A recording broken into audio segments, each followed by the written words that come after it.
Assalamu alaikum students. We are going to study about classification and its importance. आज हम classification और उसकी अहमियत के बारे में पढ़ेंगे. Classification and its importance. ये YouTube चैनल है तालीम मंजिल और मैं हूँ doctor Mohammad Naseer Kiyani. Welcome to you all.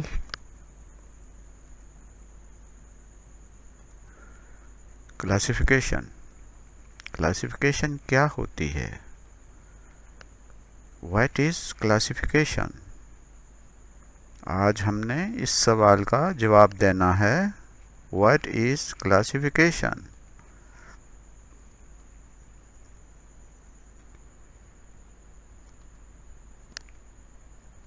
Grouping of living organisms on the basis of similarities and differences of their characteristics is called classification. We have learned about classification in the previous lesson.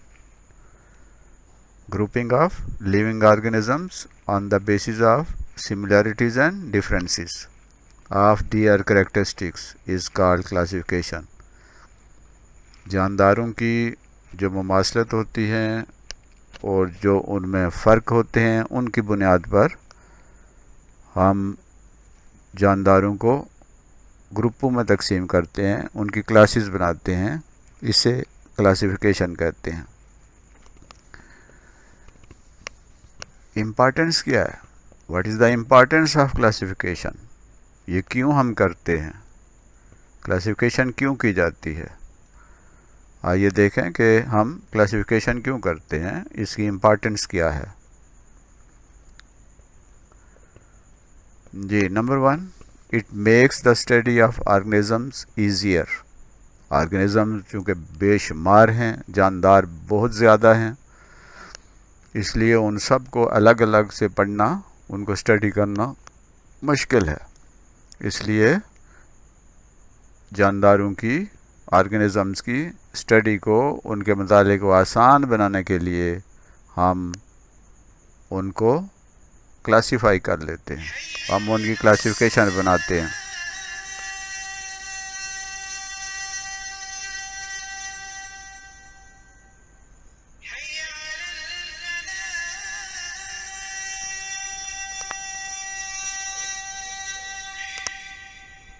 जी, इशा की अज़ान हो गई है. हम जल्दी से इस lesson को ख़त्म करते हैं. Number 2, it helps in naming the organisms. Classification हमें इन जानदारों के नाम रखने में आसानी पैदा करती है. क्लासिफिकेशन के ज़रिए हम जानदारों के नाम रखते हैं और वो नाम जो इंटरनेशनली पूरी दुनिया में जिनको जाना जाता है, पूरी दुनिया के साइंटिस्ट इन नामों को जानते हैं. तो ये ऐसे नाम रखना जो पूरी दुनिया में साइंसदान जिनको जान सकें, वो नाम रखना क्लासिफिकेशन की एक बड़ी वजह है. क्लासिफिकेशन के बगैर हम जानदारों के साइंटिफिक नेम जो है वो नहीं रख सकते. It helps in increasing our knowledge about organisms. जानदारों के बारे में हमारा नॉलेज, हमारा इल्म क्लासिफिकेशन के ज़रिए उसमें इजाफ़ा होता है. क्लासिफिकेशन हमारी मदद करती है कि हम ऑर्गेनिज़म के बारे में ज़्यादा मालूमात हासिल कर सकें. It helps using organism for the benefits of human beings. ये क्लासिफिकेशन इसलिए भी मुफीद है, इसलिए भी फ़ायदेमंद है ताकि इंसानों की बेहतरी के लिए, इंसानों के फ़ायदे के लिए जानदारों को इस्तेमाल किया जा सके.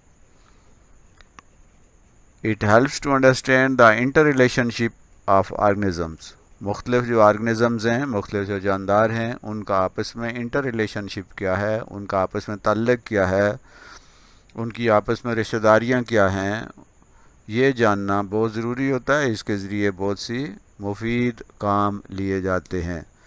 बहुत सारे मुफीद, बहुत सारे फ़ायदेमंद चीज़ें हम जानदारों से हासिल करते हैं इस इंटर रिलेशनशिप को जान के.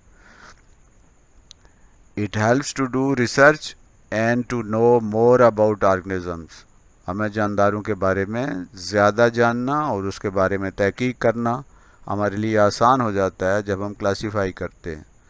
तो classification makes the study of organism easier. Classification helps in naming the organisms. Classification helps in increasing our knowledge about organisms. Classification helps using organisms for the benefits of human beings. Classification helps to understand the interrelationship of organisms. Classification helps to do research and to know more about organisms. What is kingdom? Kingdom क्या होता है? Kingdom किसे कहते हैं? वैसे kingdom का मतलब तो बादशाहत होता है, लेकिन हम इससे पिछले सबक में इसके बारे में पढ़ चुके हैं. हम उसको रिवाइज कर लेते हैं. What is kingdom? A large class of organisms is called kingdom. जो organisms होते हैं, जानदार होते हैं, उनकी बड़ा ग्रोह जो है, एक बड़ी जमात, उसे kingdom कहते हैं. In the beginning, the scientists has divided the organisms into two kingdoms. शुरू में चूँकि साइंसदानों के पास इतनी ज़्यादा मालूमात नहीं थी, इसलिए उन्होंने organisms को दो किंगडम में तकसीम किया था. शुरू में दो किंगडम थे. Number 1 plant kingdom and number 2 animal kingdom. यानी शुरू में जानदारों के सिर्फ दो किंगडम बनाए गए थे, सिर्फ दो बड़ी क्लासेस बनाई गई थी. उसमें से एक को प्लांट किंगडम और दूसरे को एनिमल किंगडम कहते हैं. ये है एनिमल किंगडम और ये है प्लांट किंगडम. लेकिन वक्त गुजरने के साथ साथ जब साइंसी मालूमात में इजाफा हुआ और नए नए जानदार, नई किस्म के जानदार दरियाफ्त हुए, तो फिर 2 किंगडम सिस्टम के बजाय 5 किंगडम सिस्टम को इंट्रोड्यूस किया गया. The scientist discovered new kinds of organisms such as bacteria,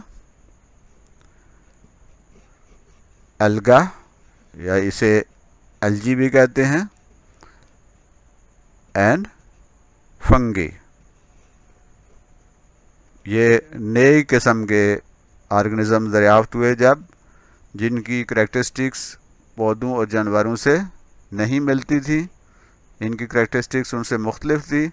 इसलिए उन दो किंगडम के अलावा 3 किंगडम और उनका इजाफा किया गया और उनके साथ मिलकर ये 5 किंगडम सिस्टम इंट्रोड्यूस करवाया गया. तो 5 किंगडम सिस्टम वो सिस्टम है जिसमें ऑर्गेनिजम्स को 5 किंगडम्स में, 5 किंगडम्स में तकसीम किया गया है. चूँकि नए जानदार दरियाफ्त हुए, नए ऑर्गेनिज्म दरियाफ्त हुए, इसलिए the scientist introduced 5 kingdom system. Names of 5 kingdom system. Number 1 Monera.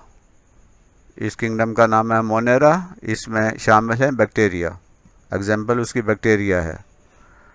Number 2 kingdom Protista और इसमें शामिल हैं एल्गे या एल्जी. नंबर 3 है फंगी, जिसे फंगस भी कहते हैं. फंगी की सिंगुलर जो है फंगस है.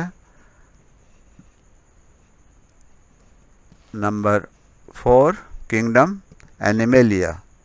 जानवर जो हैं वो इस किंगडम में शामिल हैं. And number 5 kingdom Plantae. There are 5 kingdoms of organisms. Number 1 is Monera. Example of Monera is bacteria. Number 2 Protista. Example is alga or algae. Number 3 fungi, plural of fungus. number 4 Animalia, and number 5 Plantae. Thank you for watching. आपने आज सीखा classification के बारे में और 2 kingdom system और 5 kingdom system के बारे में। ये चैनल है तालीम मंजिल, इसे सब्सक्राइब भी कीजिए, लाइक भी कीजिए और शेयर भी कीजिए। Thank you once again.